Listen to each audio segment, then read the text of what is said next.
It is the late 19th century. Railway lines are expanding across Scotland. The fourth rail bridge has just been completed, one of the greatest feats of engineering ever. The mortar is still drying on the new Glenfinnan viaduct, but there is still a missing link.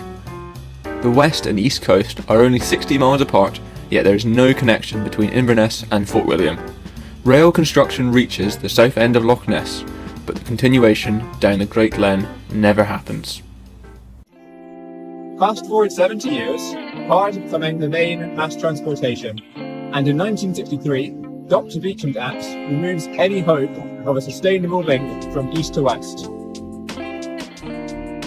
Now, in 2023, tourism is the major business of the Highlands.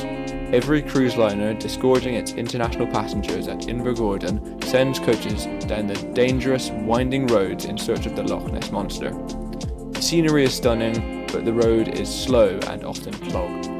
For locals wanting to get from one coast to another, a low-carbon journey is extremely difficult. By train, it's a huge detour to Glasgow and then back up to Fort William. That's 340 miles, 13 hours, and a £140 return. So when, in 2022, railways were renationalised in Scotland, we thought we should step in and show them how to make a sustainable, safe, fast, and efficient journey across the Highlands, east to west in under 2 hours. A new railway down the Great Glen. Starting from Inverness, the capital of the Highlands and one of the fastest growing cities in Europe, our route heads west along the north side of Loch Ness to Drumnadrochit. It is the centre of all things Nessie and Loch Ness. This needs this link because Loch Ness is one of the biggest tourist attractions in the country, and nearby Uckert Castle is one of the most visited castles in Scotland, with 547,000 visitors in 2019. The route then continues west to Fort Augustus. This is a tourist hub in the Great Glen, famous for the Caledonian Canal.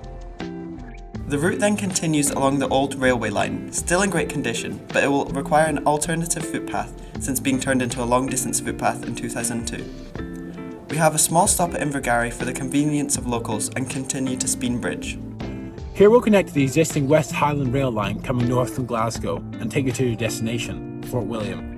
It is the largest town on the west coast north of Glasgow and sits below Britain's highest mountain, Ben Nevis. Just 57 miles, the new train line completes the route and allows travel across the Highlands from east to west in a journey time of under 2 hours, and opens up a brand new green tourist loop around the whole Highlands starting from either Edinburgh or Glasgow. Proposed new rail line will be a big project. We think it will make a big difference. Here's why. Safety first. More people travelling by train means less people on the dangerous roads. Better connections. Less congestion on the road since more people are on the train.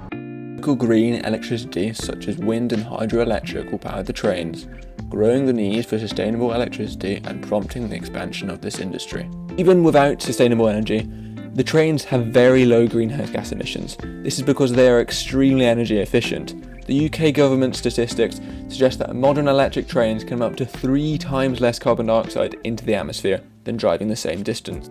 To get an idea of finances, we've investigated the Borders Railway line, which reopened an old 30-mile long line in 2015 for £294 million. We have subsequently estimated our project to cost a reasonable £700 million. And it will add to the local economy and eventually pay back for itself. With the climate crisis looming over us, there is a great need for sustainable transport. Therefore, trains will play a big role in Scotland reaching our net zero target by 2045. We must get the Scottish train infrastructure back on track.